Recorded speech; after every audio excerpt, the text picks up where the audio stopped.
शुरू।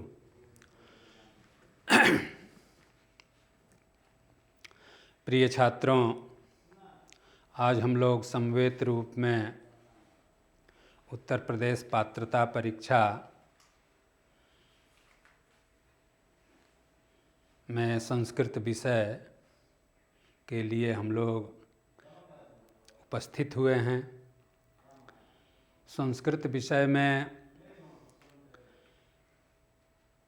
30 अंक का व्याकरणात्मक साहित्यिक प्रश्न पूछे जाते हैं। तो आज हम लोग संस्कृत विषय पर कुछ चर्चा करेंगे। कोई भी कार्य करने से पहले बुद्धि के देवता गणेश जी और वाणी के देवी अधिष्ठात्री माँ भगवती सरस्वती की वंदना, ताकि कोई भी कार्य निर्विघ्नता पूर्वक संपन्न हो सके। तो हम लोग थोड़ा गणेश जी का स्मरण कर लें, श्री सरस्वती वंदना भी कर लें, ताकि हम लोगों का कार्य निर्विघ्नता पूर्वक संपन्न हो सके। गजाननं भूतगणादिसेवितं कपित्थजम्बूफलचारुभक्षणम् उमासुतं शोकविनाशकारकं नमामि विघ्नेश्वरपादपङ्कजम्। वीणाधरे विपुलमङ्गलदानशीले भक्तार्तिनाशिनि विरञ्चि हरीशवन्दे। कीर्तिप्रदे अखिलमनोरथदे महारे विद्याप्रदायिनि सरस्वती नौमि नित्यम्। मातस्त्वदीयपदपङ्कजभक्तियुक्ता ये त्वां भजन्ति निखिलानपरान् विहाय। ते निर्जरत्वं इह यान्ति कलेवरेण भुवहिनि वायुगगनाम्बुविनिर्मितेन। मोहान्धकाराभरिते हृदये मदीये मातः सदैव कुर्वासमुदारभावे। स्वीयाखिला अवयवनिर्मलसुप्रभावे शीघ्रं विनाशय मनोगतं अन्धकारं। शीघ्रं विनाशय मनोगतं अन्धकारं। शीघ्रं विनाशय मनोगतं अन्धकारम्। अब भाषा की सबसे लघुत्तम इकाई आज हम लोग वर्ण के विषय में, अक्षर के विषय में चर्चा करेंगे। वर्ण क्या है? वर्ण क्या है? तो जिस तरह वर्ण यानी वर्ण भाषा रूपी भवन की आधारशिला माना जाती है। भाषा रूपी भवन की आधारशिला मानी जाती है। जिस प्रकार एकाधिक इष्टिकाएँ का संग्रह करके हम लोग नींव खड़ा कर देते हैं, उसी तरह एकाधिक वर्ण जब आपस में मिलते हैं तो शब्द बन जाते हैं। तो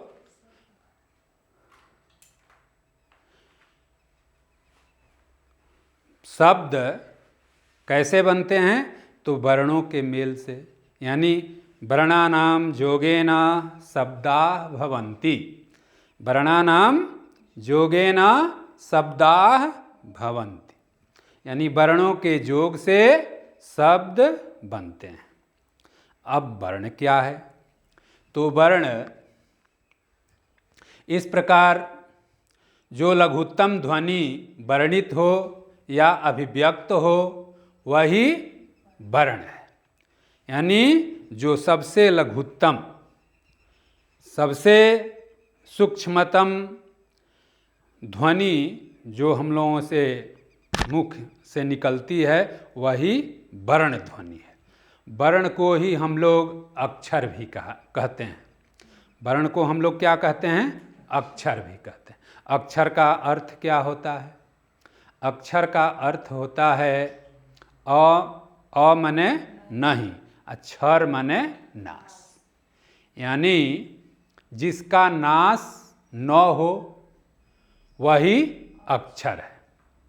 जिसका नाश न होवे वही अक्षर है। यानी अक्षर का नाश नहीं होता है। इसलिए जो हम लोग उच्चारण करते हैं इसमें हम लोगों का ध्वनि कैसी होनी चाहिए? मीठी होनी चाहिए, कर्कश नहीं होनी चाहिए। हाँ, क्योंकि जो हम लोग वाणी बोलते हैं तो ये वाणी का नाश नहीं होता है। वाणी क्या है? पूर्ण ब्रह्म परमात्मा। वाणी का नाश नहीं होता है, इसलिए वाणी ऐसी बोलनी चाहिए जो मीठी लगे, दूसरों को अच्छी लगे, वही वाणी। कर्कश वाणी, अदुस वाणी नहीं बोलनी चाहिए। तो यही अक्षर क्या हो गया? पूर्ण ब्रह्म परमात्मा। अक्षर का नाश नहीं होता है। वर्ण अक्षर का नाश नहीं होता है। अक्षर, अब देखिए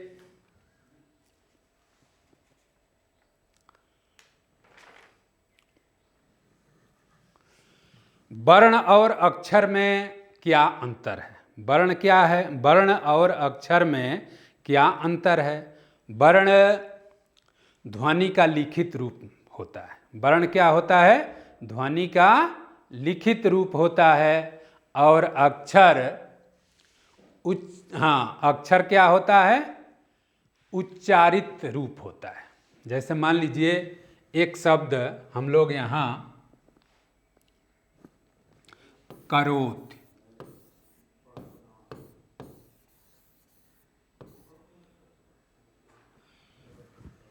करोति, करोति हम लोग लिख दिए।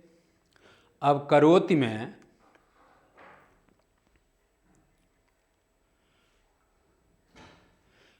में कितने वर्ण हुए? करोति में कितने वर्ण हुए हैं? अक्षर तो 3 है। अक्षर क, रो, ति। हाँ, ये अक्षर हो गया 3 अक्षर।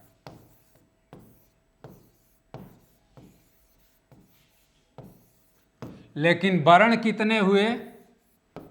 वर्ण हो जाएगा 6। वर्ण 6 हो गया। कैसे? वर्ण होगा क, धन, अ, धन, र, धन, ओ, धन, त, धन, ई। करोति। अक्षर कितना हुआ? 3 अक्षर। क, रो, ति। ये 3 अक्षर हुआ। लेकिन वर्ण कितने हो गए? 6। इसी को हम लोग वर्ण विन्यास, इसको कहते हैं वर्ण विन्यास। मान लीजिए जैसे कमल है। कमल का हम लोग वर्ण विन्यास कैसे करेंगे? कमल का वर्ण विन्यास कैसे करेंगे?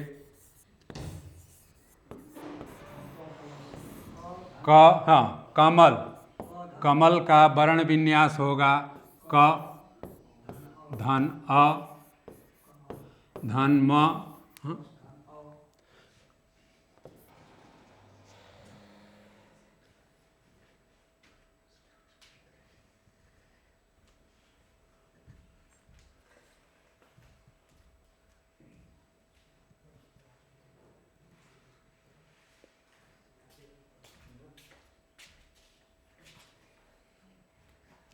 क धन अ धन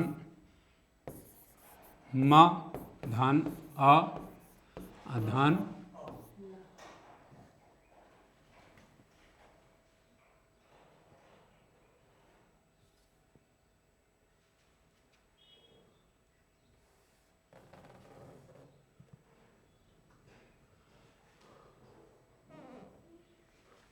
धन ल धन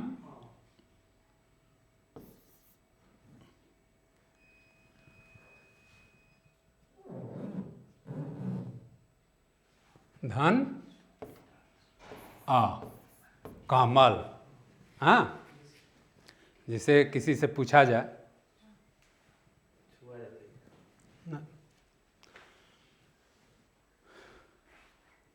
जैसे तुम्हारा नाम क्या है? धर्मराज। धर्मराज का हम लोग वर्ण विन्यास कैसे करेंगे? धर्मराज।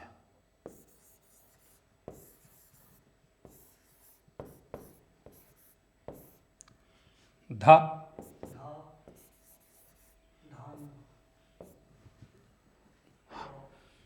ध व्यंजनांत। ध धन अ धन र धन म धन अ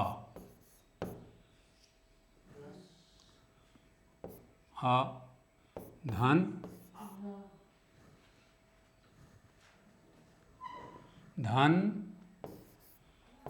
र धन आ धन ज धन अ।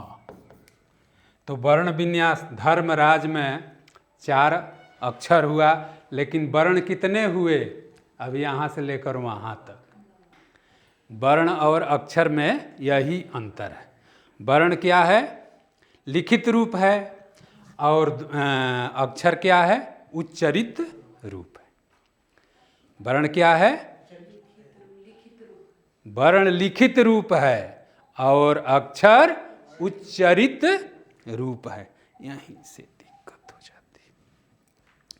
वर्ण लिखित रूप है। लिखित में 1 2 3 4 5 6 7 8 9, धर्मराज में 9 वर्ण हो गए, लेकिन अक्षर कितने हुए? 4 अक्षर हुए। अब खींचो खींचो खींचो।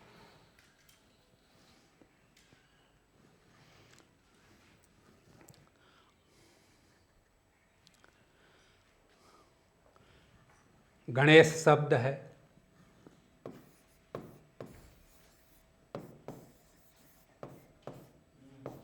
गणेश, गणेश में अक्षर कितने हैं? 3 है, लेकिन वर्ण कितने हो जाएंगे? ग धन अ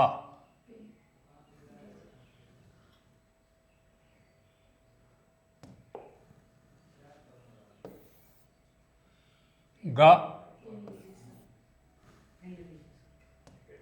ग धन अ धन ड़ धन ई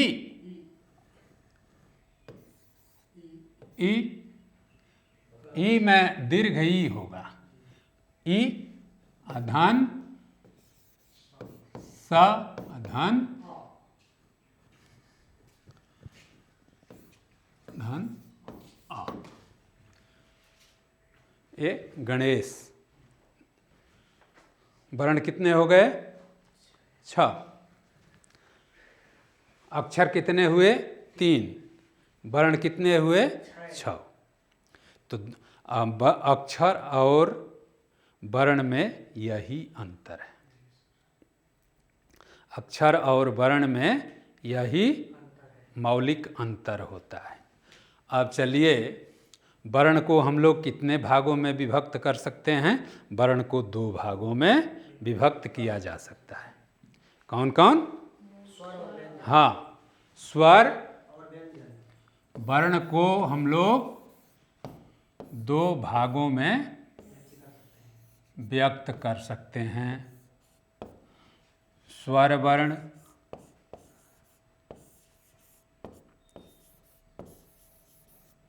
और व्यंजन वर्ण।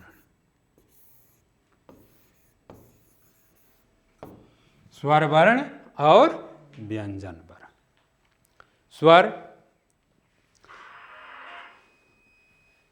स्वर वर्ण किसको कहते हैं?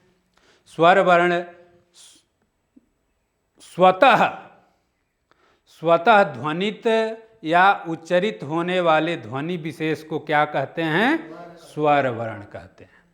स्वतः ध्वनित या उच्चरित वर्ण हो, यानी स्वर बिना किसी के सहयोग से उच्चरित होते हैं। लेकिन व्यंजन में सहयोग की आवश्यकता पड़ती है। किसकी? स्वर की सहयोग लेना पड़ता है। लेकिन स्वर में किसी का सहयोग नहीं लेना पड़ता है। स्वर में किसी का सहयोग नहीं लेना पड़ता है। व्यंजन में लेना पड़ता है। किसका लेना पड़ता है? स्वर का। तो स्वर वर्ण और व्यंजन वर्ण। व्यंजन वर्ण का उच्चारण में स्वर का सहयोग लेना पड़ता है। जैसे क, ख, ग, क में अ छिपा है। ख में अ छिपा है। ग यानी अ छिपा है। तो स्वर वर्ण और व्यंजन वर्ण। अब स्वर वर्ण कितने?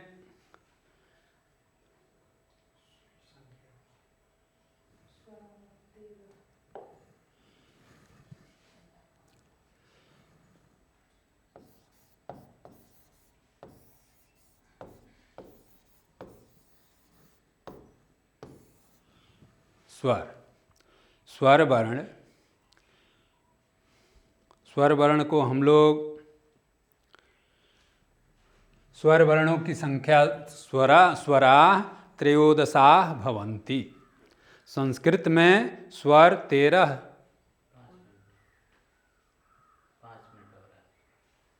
अच्छा ठीक है। संस्कृते स्वरवर्णाः त्रयोदशाः भवन्ति। संस्कृत में स्वर वर्ण 13 होते हैं। कौन कौन? सबसे पहले स्वर वर्ण 2 भाग में बांट दीजिए। मूल स्वर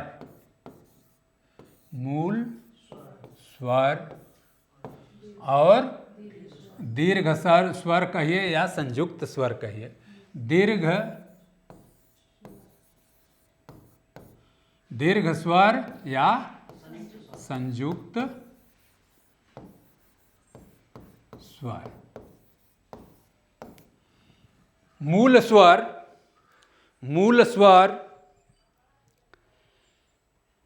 स्वर को ह्रस्व स्वर भी कहा जा सकता है। मूल स्वर को ह्रस्व स्वर भी कहा जा सकता है। हाँ, और दीर्घ स्वर को संयुक्त स्वर भी। मूल स्वर आ, ई, उ, री, ली, यानी अक प्रत्याहार के जितने वर्ण होते हैं वे मौलिक स्वर कहे जाते हैं। अक प्रत्याहार के, जब हम लोग प्रत्याहार पढ़ेंगे तो अक प्रत्याहार आएगा। तो अक प्रत्याहार के जितने वर्ण होते हैं वे मौलिक स्वर कहे जाते हैं। यानी अ, ई, उ, रील, री ये मूल स्वर हैं। दीर्घ स्वर 8 होते हैं। दीर्घ स्वर कितने होते हैं? 8 होते हैं। उच्चारण के दृष्टि से दीर्घ स्वर 8 होते हैं। आ, बड़ी, हाँ, बड़ी या छोटी नहीं कहना है। बड़ी या छोटी आज से नहीं कहना है, बड़ी के जगह पर दीर्घ कहना है, क्योंकि यहाँ दीर्घ है। बड़ा स्वर और बड़ी स्वर ये तो है नहीं, तो यहाँ कहिए दीर्घ ई, दीर्घ ऊ और दीर्घ री। हाँ, दीर्घ री, ए आए ओ ओ हो गया और आओ। ये 1 2 3 4 5 6 7 8, 8 और 5, हाँ यही 13 स्वर होते हैं। अब स्वर को उच्चारण की दृष्टि से 3 भागों में बांटा गया है, ह्रस्व स्वर या एक मात्रिक स्वर या मौलिक स्वर, फिर दूसरा है दीर्घ स्वर, द्विमात्रिक स्वर या संयुक्त स्वर, तीसरा है प्लूत स्वर। प्लूत स्वर, तो उच्चारण की दृष्टि से स्वर 3 तरह के होते हैं। कौन कौन? मूल स्वर, दीर्घ स्वर और प्लूत स्वर। प्लूत का प्रयोग व्याकरण में नगण्य माना जाता है, वेद में, संगीत में, हाँ यही प्लूत का प्रयोग। जैसे मुर्गा की ध्वनि, मुर्गा जब सुबह में बोलता है तो तीनों स्वर का उच्चारण करता है। मुर्गा, कुक्कुट, तीनों स्वर का उच्चारण करता है। कैसे उच्चारण करता है आप लोग सुने ही होंगे। तो उसमें तीनों प्लूत, अंत में प्लूत स्वर का उच्चारण करता है। पहले बोलता है तो ह्रस्व स्वर में बोलता है, बीच में बोलेगा दीर्घ स्वर में बोलेगा। एक ही वाणी है, कुकू हो कू। हाँ, तो पहला कू क्या है? मूल है, मूल स्वर है कू। हाँ, कू।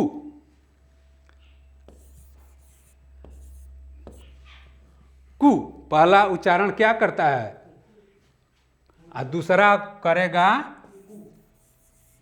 और तीसरा क्या कर देगा?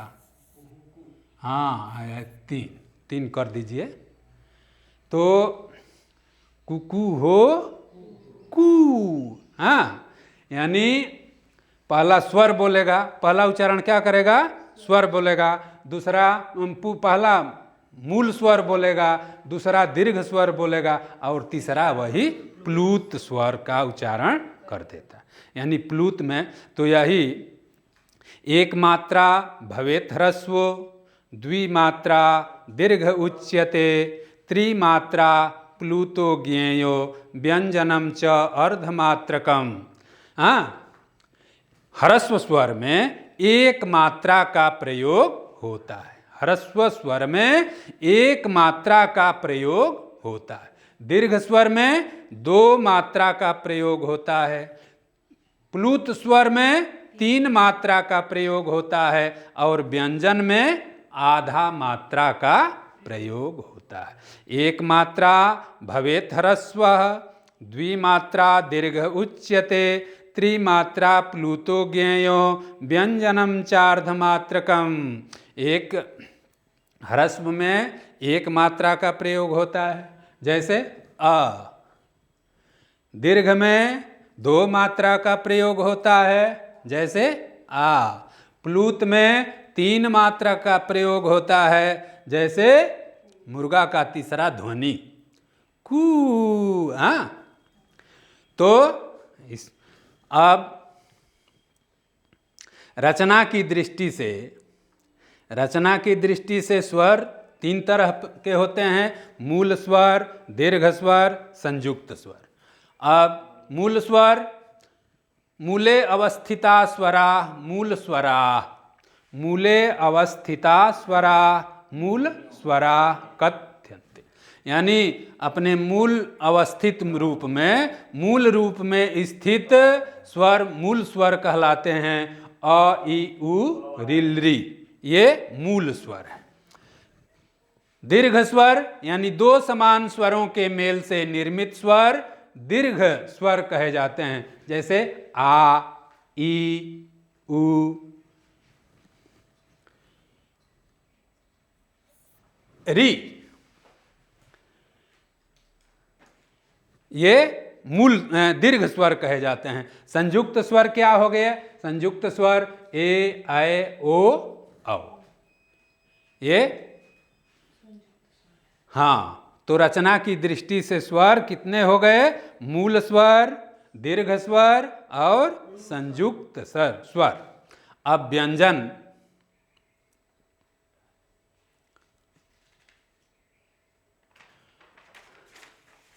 जाति या धर्म की दृष्टि से स्वर कितने होते हैं? दो तरह के होते हैं, सजातीय स्वर और विजातीय स्वर। सजातीय स्वर अ, आ, ई, उ, री, ये सजातीय स्वर हो गए हैं। ये धर्म के अनुसार, हाँ, जाति के अनुसार ये सजातीय स्वर हो गए। दूसरा विजातीय स्वर कैसे हो गए? अ और ई मिल करके ए हो गए, अ और ई मिल करके ए हो गए, अ उ मिल करके ओ हो गए, आ और उ मिल करके ओ हो गया, अ धन ए मिल करके ऐ हो गया, फिर अ और ओ मिल करके औ हो गया। तो ये जात या धर्म के अनुसार स्वर दो तरह के होते हैं, सजातीय स्वर और विजातीय स्वर। अब आइए व्यंजन।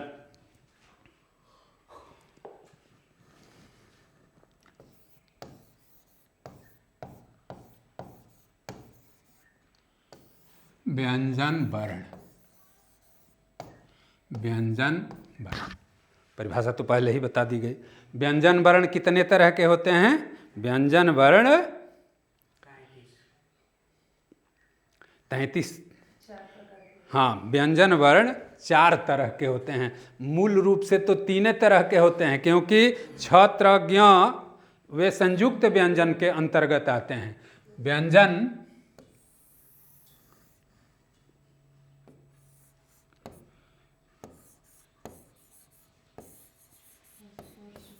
स्पर्श व्यंजन,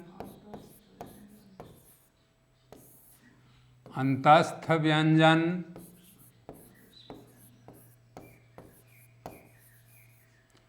अंतस्थ व्यंजन और ऊष्म व्यंजन।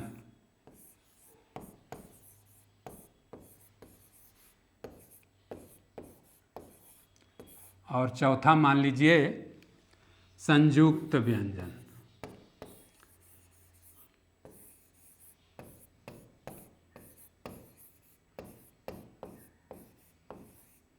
संस्कृत में तो 3 ही होते हैं। छत्र, ज्ञ क्या है? संयुक्त वर्ण है। स्पर्श व्यंजन किसे कहते हैं? कादयो मावसाना, यानी क आदि से लेकर म पर्यंत। कादयो मावसाना स्पर्श व्यंजना। स्पर्श यानी क से लेकर म तक, क ख ग घ ङ, च छ ज झ ञ, ट ठ ड ढ ळ, त थ द ध न, प फ ब भ म, ये स्पर्श व्यंजन कहे जाते हैं। अंतस्थ व्यंजन, हाँ, य र ल व अंतस्थ, य र ल व ये अंतस्थ व्यंजन कहे जाते हैं। और ये अर्धस्वर भी कहे जाते हैं। अर्धस्वर अंतस्थ वर्णों को, अंतस्थ व्यंजन को अर्धस्वर भी कहा जाता है। ऊष्म व्यंजन, ऊष्म व्यंजन यानी उच्चारण करने में मुंह से यदि भाप निकले, ऊष्मा निकली, उन वर्णों को ऊष्म व्यंजन के अंतर्गत रखते हैं। जैसे श, श,